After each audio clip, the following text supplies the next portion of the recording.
제가 속해 있는 미국 교회에 한인들 모임이 있는데 그 모임이 1년에 한 번씩 총회로 모이거든요.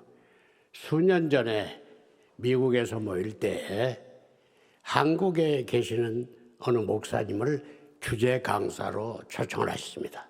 그 모임에 미국으로. 그런데 그분이 하신 이런 얘기가 있더라고요. 그래서 그게 생각나서 여러분에게 복창을 해드리겠습니다. 그 얘기는 뭐냐 그러면 한국 교회에서 설교하는 목사님에게 요청하는 서너 가지 요구가 있대요. 그래서 저도 귀를 쫑그리고 들었어요. 그리고 기억을 지금도 하고 있어요. 첫째, 교인들이 설교하는 목사님에게 요구하는 것은 짧게 해 주십시오. 더 긴 설명 안 하겠습니다. 두 번째는 뭐냐? 요점만 얘기해 주십시오. 그럼 다 압니다. 길게 고민줄처럼 들을 필요가 없이. 세 번째, 말씀을 빨랑빨랑 해 주십시오. 천천히 하지 마시고 빨랑빨랑 해. 네 번째, 뭐냐면 기왕이면 재밌게 해 주십시오. 이렇네요. 그게 맞는지 어떤지 모르겠습니다. 그래서 이 한국교회에 제가 와서 생각이 나는 겁니다. 제가 이 네 가지 조건을 오늘 밤에 충족하지 못해 드릴 것 같아서 죄송합니다. 제가 이제 지금은 은퇴했습니다마는 목회를 이민교회에 목회를 할 때 어느 날 젊은 청년이 제 사무실에 찾아왔어요. 근데 이 친구는 1년에 한 번이나 두 번 볼 수 있는 청년이에요. 이름은 등록을 했습니다마는 작은 식품점을 경영하기 때문에 직원도 두지 않고 자기 혼자 주인부터 저 밑에 일하는 그 모든 책임을 다 맡고 있기 때문에 교회 출석할 수 없거든요. 그런데 그날 오후에 어떻게 시간을 얻어가지고 제 사무실에 왔어요. 저는 이 청년이 왜 왔을까? 몇 가지 생각을 했습니다. 자기가 교회 출석을 못하고 그러니 혹시 신앙 무슨 상담을 원하는지 그런 생각을 했습니다. 또는 아직도 그 청년은 30세 될까 말까 그래가지고 미혼이에요. 혹시 결혼 상담이나 요청할까 했어요. 그렇게 기대하고 속으로 기대하고 있었는데 그 청년이 하는 말이 뭐냐 그러면 목사님, 저는 실컷 잠이나 잤으면 좋겠습니다 하는 겁니다. 그 말이 무슨 말이냐면 아까 말씀드린 대로 작은 식품점을 하고 있기 때문에 새벽부터 나가서 장을 보고 그리고 와서 저녁 늦게까지 뒤처리를 다 하거든요. 그러니까 하루에 서너 시간 잘까 말까 해요. 그러니까 자기는 가장 소원이 뭐냐? 먹는 것, 모든 것 관계가 아니래요. 자는 것이래요. 미국의 삶이 그렇게 피곤한 삶을 초창기에 이민자들은 살았습니다. 제가 미국에 간 지도 벌써 반세기가 넘었는데요. 제가 갈 때 그 미국 사회에서 심지어 신문에까지 가끔 등장하는 용어가 하나가 있었어요. 말이 하나가 있었어요. 그게 뭐냐 그러면 이민 생활을 표현하는 마치 사자성어 같은 그런 말이 있었는데 더 매치라는 말이에요. 더 매치. 이민 생활은 더 매치다 그래요. 그래서 저도 처음 듣는 말이기 때문에 귀를 쫑그리고 그리고 그 말이 무슨 말인가 물어봤다고요. 그랬더니 어떤 단어의 첫 글자예요. 첫 네 글자예요. 안이 꼽고 더럽고 매시껍고 그 다음에 치사하고. 그럼 저는 거기다가 하나를 더 붙이고 싶었어요. 더 매치 미는 뭐냐? 미치겠고. 그런 어려운 환경 가운데 살고 있어요. 이 말을 다른 말로 표현하면 이민 생활을 하는 한인들의 삶이 평행적인 삶을, 그런 삶을 살고 있다. 어려운 삶을 살고 있는 거기에 크리스찬들의 신앙생활도 평면적인 삶, 더 나아가서는 일상적인 삶을 살고 있는 것 같아요. 그 말은 다시 말하면 감격이 없어요. 그냥 교인이니까 나가는 거예요. 찬송 불러도 기도해도 설교 들어도 여러 가지 봉사해도 별로 감격이나 충동이 없는 그런 삶을, 일상적인 삶, 영어로 말하면 스테이터스 코어는 그런 삶을 살고 있어요. 평면적인 삶을 살고 있어요. 휴가 한번 못 가요. 본문에 보시면 우리 목사님 봉독에 드렸습니다마는 예수님이 어느 날 세 제자를 데리고 베드로, 야고보, 요한을 데리고 저 높은 산에 올라가셨다 그랬거든요. 그리고 변화되고 여러 가지 사건이 이루어져 있는 사건입니다. 그 갈릴리 저 북쪽에 있는 높은 산, 어떤 학자는, 성경에는 그 이름이 나와 있지 않습니다만 헐몬산이라고도 말합니다. 어쨌든 높은 산이라고 그랬거든요. 높은 산에 올라가서 여러 가지 변화의 사건이 일어나는 것을 볼 수 있거든요. 그래서 오늘 저는 우리 신앙생활에 평면적인 신앙생활을 지향하고 일상적인 신앙생활을 버리고 좀 신앙의 정상에 올라가는 경험을 해보자 하는 말씀을 드리고 싶어요. 꼭대기로 올라가는 경험, 신앙의 저 높은 곳에 올라가는 경험을 해보면 좋겠다 생각합니다. 그래서 본문에 나오는 이 말씀을 몇 가지로 정리하고 싶습니다. 신앙의 정상을 경험하는 생활은 어떤 생활이냐 하면 그 높은 산에 올라가서 예수님의 모습이 변화되어 있거든요. 그리고 옷이 희게 빛나는, 그리고 그것뿐만 아니라 수백 년 전에 세상을 떠났던 모세가 나타나고 엘리야가 나타나는 그런 놀라운 황홀한 신비한 사건을 볼 수가 있습니다. 그러므로 우리 신앙생활은, 신앙의 정상을 경험한다는 말은 평면성을 넘어선 감격, 높은 감동을 받는 그런 순간을 경험해야 된다는 말로 바꾸어 말하고 싶습니다. 그냥 하니까 하는 습관적인 신앙생활 아니고 말씀입니다. 저 불란서의 수학자며 철학자인 파스칼이라는 사람이 있죠. 그 유명한 책 팡세를 쓴 분인데, 그분이 한 30이 될까 말까 했을 때 하룻밤 놀라운 경험을 했습니다. 물론 그는 불란서 불아파의 유럽에 살고 있기 때문에 그냥 조상 대대로 크리스찬이라는 생각을 갖고 자기도 그냥 크리스찬이라는 생각을 했습니다. 그런데 어느 날 밤에 그런 놀라운 경험을 했습니다. 무슨 경험이요? 하나님 만나는 경험을 했습니다. 신앙의 전환점을 맞이하는 그런 경험을 했습니다. 그래서 그가 며칠 후에 그의 일기에 이렇게 쓰고 있습니다. 내가 만난 하나님은 학자의 하나님, 철학자의 하나님이 아니다.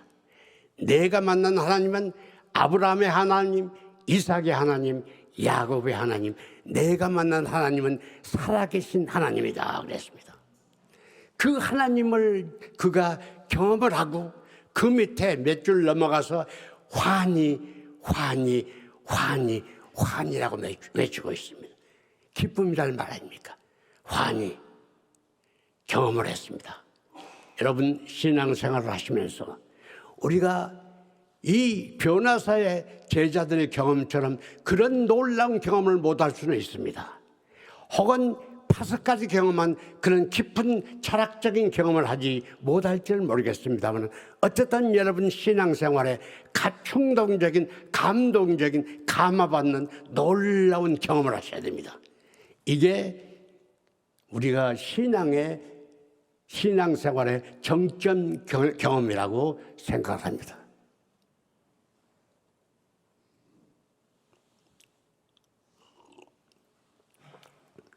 나이가 먹으니까 목이 마르네요. 그리고 두 번째 보시면 신앙의 정상 경험은 어떠한 사건입니까? 그렇게 놀라운 사건이 벌어지죠. 그리고 베드로가 초막 셋을 짓고 예수님, 모세, 엘리야를 모시고 천년만년 여기서 삽시다 그러거든요. 그런 사건이 일어나는데 거기에 아무런 반응이 없고 곧 4절, 5절 말씀에 무슨 사건이 있느냐? 구름이 덮이더니 그 구름 속에서 음성이 들렸습니다. 뭐라고요? 이는 저 예수는 내 사랑하는 아들이니 너희는 저의 말을 들으라. 예수의 말을 들으라는 겁니다.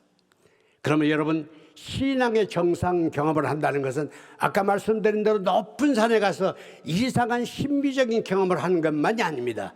신앙의 정상 경험을 하는 것은 하나님의 음성을 듣는 겁니다.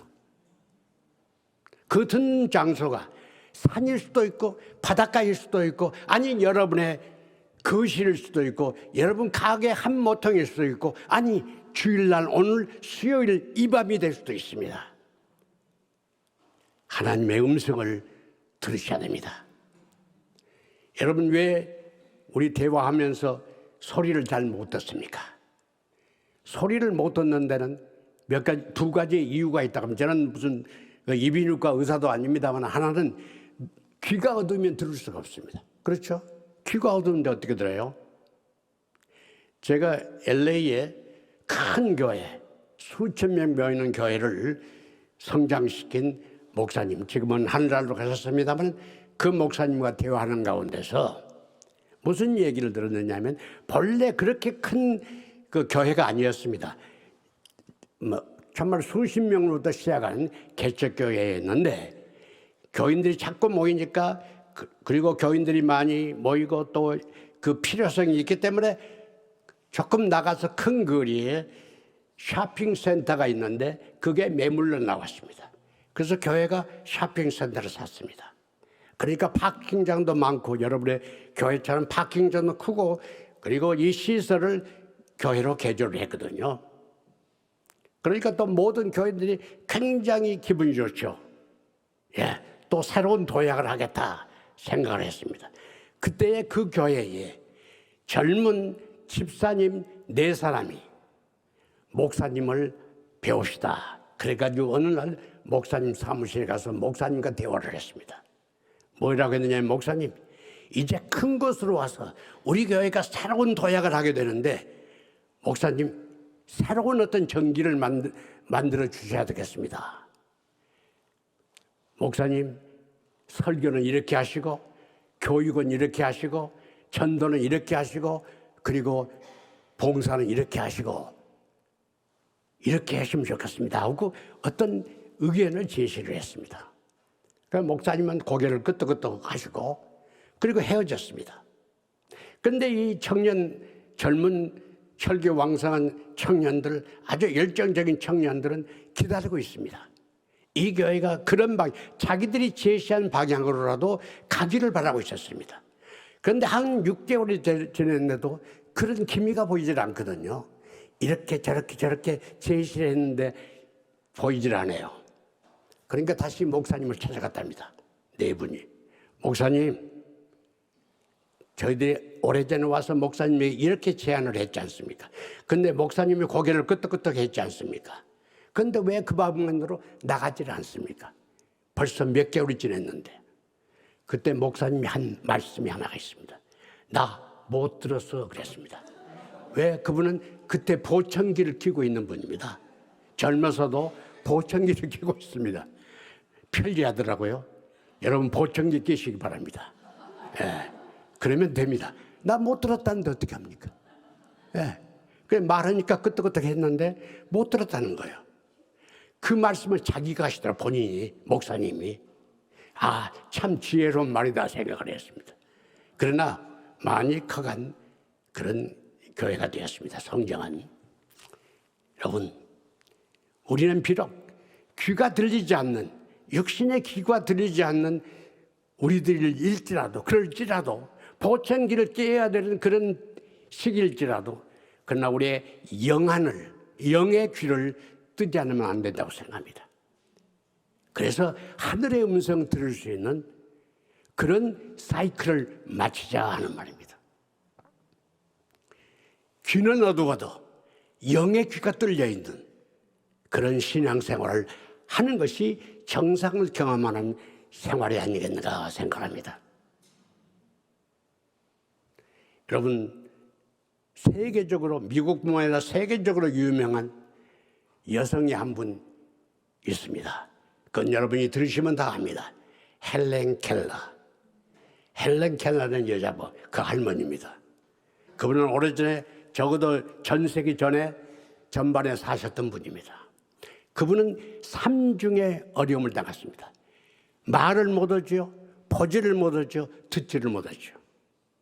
삼중, 정말 철벽입니다. 그런데 여러분, 그는 그의 정신적인, 그의 영적인 귀가 뚫려 있는 사람이었습니다. 그렇기 때문에 그는 많은 것을 말할 수 있었고 많은 것을 들을 수 있다고 생각합니다. 그가 쓴 유명한 수필 가운데 하나가 뭐냐면 영어로 3 days to see, 3일만 볼 수 있다면, 3 days to see, 3일만 볼 수 있다면. 그러나 그는 우리 보통 사람보다, 눈을, 귀가 띄어 있는 사람보다 훨씬 많은 것을 들은 사람이라고 생각합니다. 영의 귀를 띄어야 됩니다. 그런데 세상 사람들은 무슨 소리를 듣느냐? 여러분, 그 미국에 그 아메리칸 인디안이라고, 미국 본토에 인디안이 있죠. 그 청년 한 사람과 백인 한 청년 하나가 그 번화한 뉴욕의 맨하탄이라는 큰 복판을 걷고 있었습니다. 두 사람이 걷고 얘기하면서 걷고 있다가 그 아메리칸 인디안 청년이 백인 친구를 향하게 스탑, 잠깐 멈추고 있으라고 합니다. 그러더니 그 아메리칸 그 청년이 저 길가로 가더니요, 조그마한 나무가 숲이 있는데 거기에서 뭘 잡아가지고 와요. 보니까 귀뚜라미를 잡아가지고 왔습니다. 그 번화한 거리에서 그 청년은, 그 아메리칸 인디안 청년은 귀뚜라미가 우는 소리를 들었습니다. 그걸 가지고 왔거든요. 잡아왔거든요. 그래서 그걸 본 백인 청년이 깜짝 놀랐습니다. 이렇게 많은 사람들이 걷고 자동차 소리가 나고 많은 소리가 나는데 거기에서 어떻게 귀뚜라미의 소리를 들을 수 있었겠어요? 그랬더니 이 아메리칸 인디안 청년이 하는 말이, 우리는 자연에서 자랐기 때문에 귀뚜라미 소리, 여러 새 소리, 매미 소리, 이런 소리를, 바람 소리 다 듣고 구별할 수 있다고 말했습니다. 그러면서 백인 청년에게 한 말이 있습니다. 우리는 그런데 너희들 백인, 너희들은 무슨 소리에 예민하게 반응하느냐? 근데 이 포켓에서요, 이런 동전 하나를 꺼내더라고요. 동전 하나를 꺼내더니, 여러분 들려요? 안 들려요? 땡그랑하고 포도 위에다 던지니까 땡그랑하고 소리가 들렸습니다. 그랬더니요, 한보락 같은 사람들이 전부 돌아보더랍니다. 우리는 새 소리 들을 수 있어, 귀뚜라미 소리 수 있어, 그러나 너희들은 돈 소리 듣는다는 겁니다. 그게 하나의 우화가 될지 모르겠습니다만 우리가 무슨 소리를 듣겠습니까? 우리 귀를 통해서 무슨 소리를 들을 수 있겠습니까? 왜 못 듣습니까? 그 잡음이 들리면 들을 수가 없습니다. 큰 소리가 옆에서 나면 들을 수가 없습니다. 제가 여기 와서 생각나는 것은 지금 이 여러분 교회가, 혹은 제 교회가, 제 모교회가 여기까지 3번째 이사 온 것이죠. 맨 처음에는 저 서석동의 철로 저쪽에 동쪽에 있는 집에서부터 시작한, 그때부터 제가 교인이니까요. 어떻게 보면 1호 청년교인입니다. 서석교회. 그런데 그 다음에는 이 철로 이쪽 서쪽인지요, 이쪽 건너편으로 이사 와서 처음에는 판잣집이었다시피 했습니다. 마치 일본 사람 적상가옥처럼 판자로 대부분 지었습니다. 그런데 그리고 그 후에 벽돌집을 지었잖아요. 여기 오시기 전에. 그런데 그 처음 있는 판잣집을 지었고 예배를 드릴 때에 이런 사건이 있었습니다. 혹시 여러분 처음 듣는지 모르겠습니다. 무슨 사건이냐면 그 철로가 있잖아요. 바로 철로 이쪽이니까 철로에서 한 20m 되나요? 있으니까는 남광주에서 저 광주역으로 구역으로 기차가 가는데 덜컥 하면서 가거든요. 기차가 또 어느 때는 삐 하고 소리 지르고 가는데 거의 같은 시간에 가요. 거기를 거의 같은 시간에. 그런데 주일날 예배 시간 목사님이 설교할 때 가요. 얼마나 고마운지 모르겠어요. 네. 그러니 덜컥 하는데 목사님이 말씀 어떻게 전해요? 네. 또 한참 10초, 20초 있다가 저 지나간 다음에 소리가 들릴 정도, 말씀을 할 정도로 그게 제 경험입니다. 옛 그 건물 가운데서 말입니다. 여러분, 그 세상에 잡된 소리가 들리면 우리가 소리를 못 듣는 것처럼 이기심 그리고 여러 가지 정치적인, 경제적인, 학문적인, 심지어는 종교계에서까지 들리는 소리가 이상한 잡음으로 우리에게 들릴 때 영적인 음성을 들을 수가 없습니다. 그걸 제거해야 됩니다. 잡음을 제거해야 됩니다. 그래야 우리 사이클이 저 하늘과 맞닿을 수 있다고 생각합니다.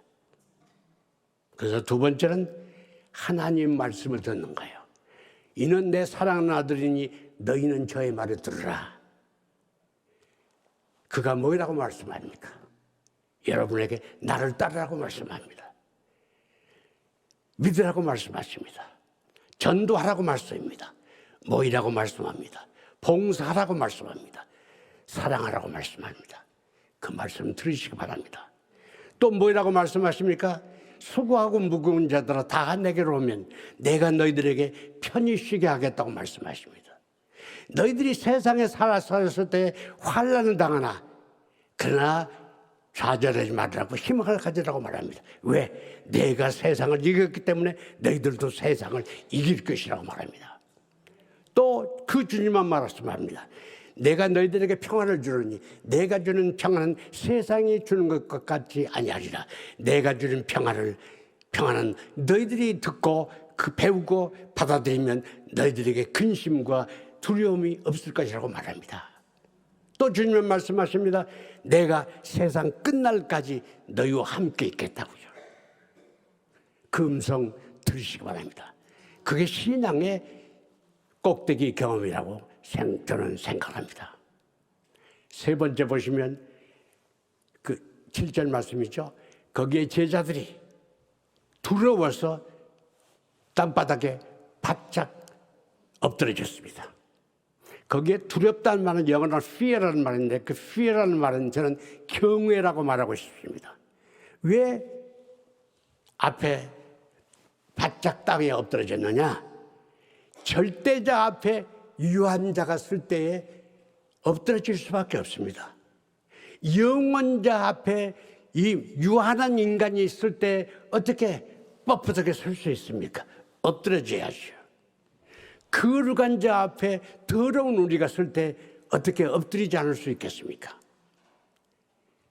그러므로 우리는 주님 앞에 엎드릴 수 있는 그런 시간, 그런 장소, 그런 계기를 마련하는 것이 신앙의 정점을 경험하는 일이라고 저는 생각합니다. 그것은 앞서 말씀드린 것처럼 꼭 어느 장소가 일정한 장소가 아니어도 상관이 없고 일정한 때가 아니어도 상관이 없습니다. 여러분이 개인적으로 작정한 그때, 그 시간에, 그 장소에서 하나님 앞에 무릎 꿇을 수 있는 시간, 하나님 앞에 엎드릴 수 있는 시간, 하나님께 경건한 예배를 드릴 수 있는 시간, 기도를 드릴 수 있는 시간, 그 시간을 마련해야 됩니다. 거기로부터 영적인 충정을 받기 때문입니다. 그러므로 우리는 거룩한 장소, 우리 신앙생활에 있어서 거룩한 장소 같은 그런 장소, 그런 때를 마련해야 될 것입니다. 여러분, 출애굽기 3장에 보시면 모세가 부름받는, 모세가 이스라엘의 출애굽의 지도자로 부름받는 장면이 나옵니다. 여러 가지 얘기가 있습니다만 양의 목자를 그가 되어 있던 사람이 저 호렙산에서 보니까 이상한 광경이 앞에 전개되지 않습니까? 떨기나무가 있는데 그게 불이 붙었어요. 그러면 떨기나무가 다 없어져야, 살아 없어져야 되는데 그냥 그대로 있거든요. 이상하다 해서 가까이 갈 때 떨기나무 가운데서 음성이 들립니다. 모세야, 네가 선 땅, 서 있는 땅은 거룩한 땅이니 신을 벗어라, 그 말입니다. 그 다음에 사건이 많이 나옵니다. 저는 여러분, 하나님 앞에, 우리 교회 앞에 나올 때 거룩한 땅이니 신을 벗는 심정으로 나와 하나님 앞에 무릎 꿇고 하나님 앞에 엎드려야 될 것입니다. 이게 신앙의 정상을 경험하는 방법 가운데 하나입니다. 여러분, 거룩한 시간을 가지세요. 거룩한 장소를 설정하세요. 그리고 거룩한 내용을 가지고 하나님 앞에 경배하세요. 네 번째 사건이 있습니다. 그 사실은 무슨 사실이냐면 8절 말씀에 보면 엎드려 있는 제자들, 어떻게 보면 두려워서 엎드려 있는 제자들에게 주님이 오셔서 손을 대면서 8절 말씀에 손을 대면서 일어나라고 얘기를 합니다. 그렇죠?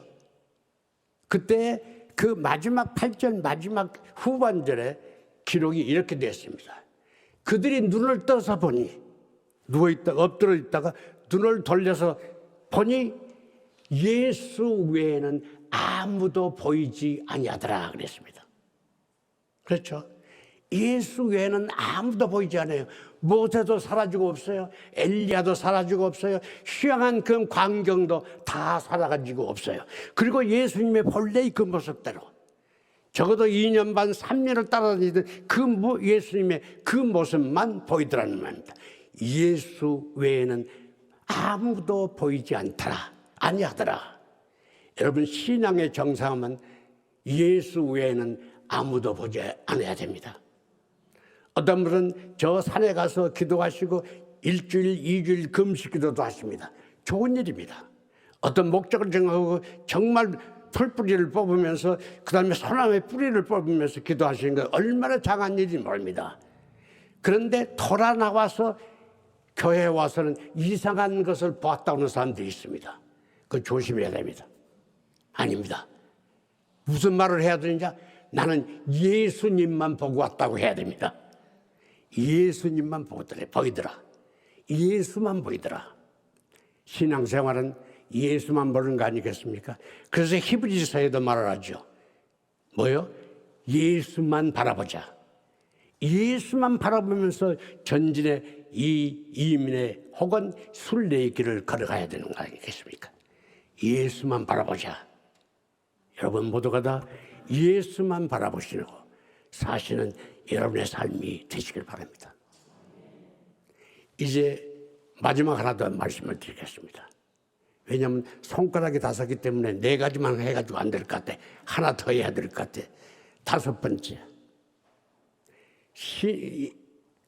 우리 신앙의 정상 경험은 어떠한 경험이어야 되느냐? 본문에는 없습니다. 그러나 저는 이런 명상을 했습니다. 신앙의 정상 경험은 그 꼭대기에서 내려가자 하는 겁니다. 내려가자. 후에 또 설명을 드리겠습니다. 내려가는 것이 정상 경험을 하는 것입니다. 역설적이죠. 올라가라 해놓고 내려가라 하는 게 역설 아닙니까? 그러나 어떻게 보면 성경은 혹은 신앙적인 생활은 역설적인 생활이 정설이 될 수도 있습니다. 올라가라 하는 말은 내려가라는 얘기입니다. 올라가라는 말은 내려가는 것에 전제가 되는 겁니다. 어디까지 올라가요? 내려가야죠, 결국은. 내려가라. 그리고 그 본문에는 없으면 읽질 않았습니다. 14절, 17장 14절 지하에 저 아래에, 산 아래에 사건이 기술되어 있습니다. 어떤 사람이 간질병, 거기는 귀신이 들렸다고 하는데 간질병 환자 아들을 데리고 예수에게 와서 고침받으려고 했는데 예수님이 안 계시거든요. 그래서 9 제자만 있거든요. 근데 모두가 9 제자가 한 번씩 소리를 질렀을 것입니다. 나사렛 예수의 이름으로 이르노니 간질병아 나가라 그래도 끔찍하는 거 웃기지 말라고 그럽니다. 안 듣습니다. 이제 그렇게 실갱이를 하는 장면이 나옵니다. 그때 예수님이 세 제자를 데리시고 내려오십니다. 무슨 일이냐?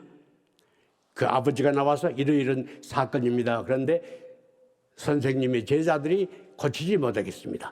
선생님 고쳐주십시오. 불쌍히 여서 고쳐주십시오. 그래서 예수님이 명령하니까 그 청년의 그 아들에게서 귀신이 떠나고 그가 건강한 사람이 되는 그 장면이 4절 이하에 나오고 있습니다. 그러면 여러분 내려가셔야 됩니다. 높은 정상에서 놀라운 경험을 하셨습니까? 신앙의 결단을 하셨습니까? 신앙의 깨달음이 있으십니까? 그러면 거기서 영생을 할 수가 없습니다. 아까 베드로가 말씀드린 것처럼 초막세설지에서 주님, 그 다음에 모세, 엘리야만 영원히 거기서 살고 지고 해서는 안 됩니다. 내려가야 됩니다.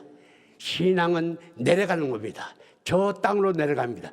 그 땅에는 매연이 가득한 토시일 수도 있습니다. 거기에 내려가야 됩니다. 그 땅에는 부조리가 있을 수 있습니다. 내려가야 됩니다. 거기에는 모든 불의가 있고 모든 악행이 있을 수 있습니다. 그 거리로 우리는 내려가야 됩니다. 내려가야 됩니다. 왜요?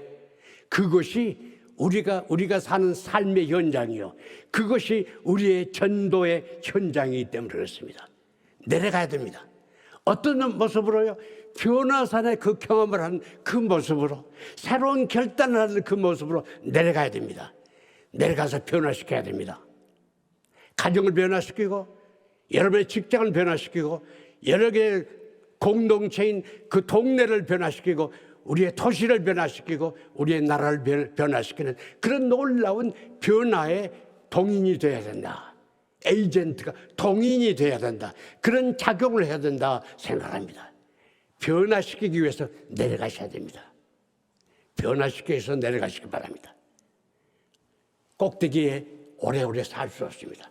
이 예배당에서 여러분 침구 놓고 살 수가 없습니다. 가정으로 내려가셔야 됩니다. 오늘 밤에도 여러분 신앙의 정상을 경험하셨습니까? 내려갈 때 집에서 기다리고 있는 엄마 아빠를 기다리고 있는 그 자녀들에게 달라진 모습으로 가시기 바랍니다. 적어도 오늘 밤. 이렇게 하지 마시고 웃는 마음으로 포역 있는 그런 생각을 마음을 가지고 내려가십니다. 어찌 우리 엄마가 달라졌네 하는 그런 모습으로 말입니다. 달라진 모습으로 내려가셔야 합니다. 그래서 변화시켜야 됩니다. 나도 변화받고 변화받은 우리가 내려가서 변화시켜야 됩니다. 그게 우리의 사명입니다. 그게 전도의 사명입니다. 내려가십시다. 삶의 현장으로. 삶의 깊숙한 현장으로. 그게 선교의 현장입니다. 전도의 현장입니다. 그게 봉사의 현장이기 때문입니다. 내려가셔야 됩니다. 근데 여기에 마지막 한 가지 더 말씀드리고 싶은 것은 우리가 내려가서는 아무 변화를 못 일으킵니다. 미안합니다만 안 됩니다. 주님이 함께 가셔야 변화가 일어납니다. 주님이 나와 함께 내려가자는 겁니다. 저 귀신이 득실득실한 산 밑으로, 저 간질병 걸린 그 병자가 우구로 가는 그곳으로, 또 쩔쩔매면서 힘들어하는 제자들이 있는 땀 흘리고 있는 그곳으로 내려가자는 말입니다. 주님이 함께 가면 역사가 가능합니다. 주님과 동행하면 역사가 가능합니다. 여러분 혹시 들으신 모르지만 저는 그 얘기를 자주 합니다. 그리고 말씀을 마치겠습니다. 오랫동안 기다리셔서 언제 끝날 거는데 곧 끝납니다.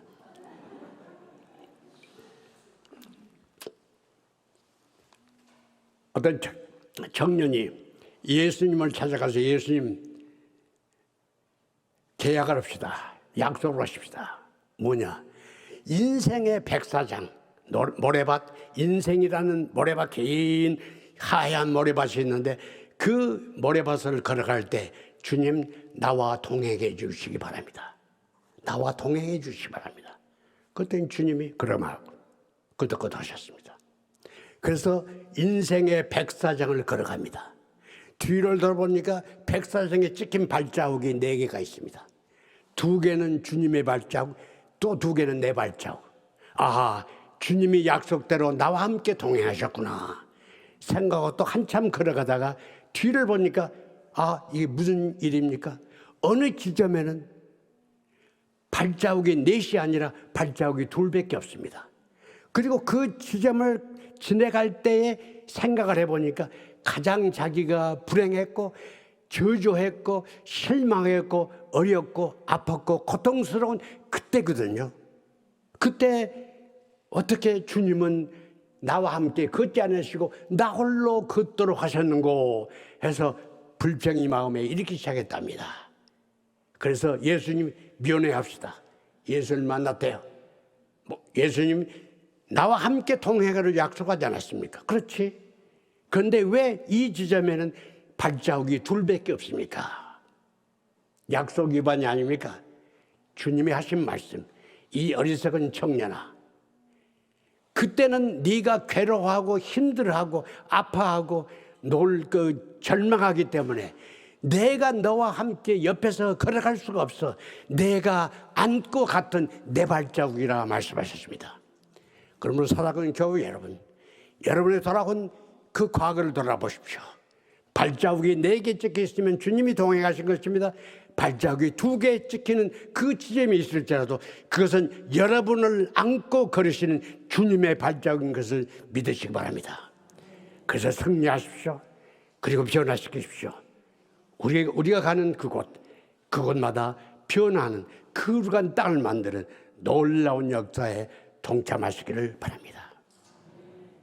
하나님의 인총이 지난 71년 동안 저도 와서 다시 한번 그 연수로 계산해 봤습니다. 53년도부터 시작해서 여러분 71년 동안 긴 세월. 그러나 저도 역사의 한 증인입니다. 1번, 청년 1번이니까. 예. 그래서 이 먼 길을 걸어오실 때 주님께서는 여러분과 여러분 교회와 함께 계셨습니다. 목회자와 함께 계셨습니다. 여러분 재직들과 함께 계시고 특별히 당회와 함께 계신 줄 압니다. 그러나 어느 때는 발자국 2개만 보이십니까? 그때는 주님이 옆에 걸으실 수가 없어 여러분을 등에 업고 걸으셨던 주님의 발자국인 것을 믿으시기 바랍니다. 그런 놀라운 역사가 정상 경험의 역사를 하시기 바랍니다. 높은 데 좀 올라가십시다. 신앙의 높이에 올라갑시다. 그러나 거기서 영주가 아니라 다시 내려가서 변화시킵시다. 다 같이 기도합시다.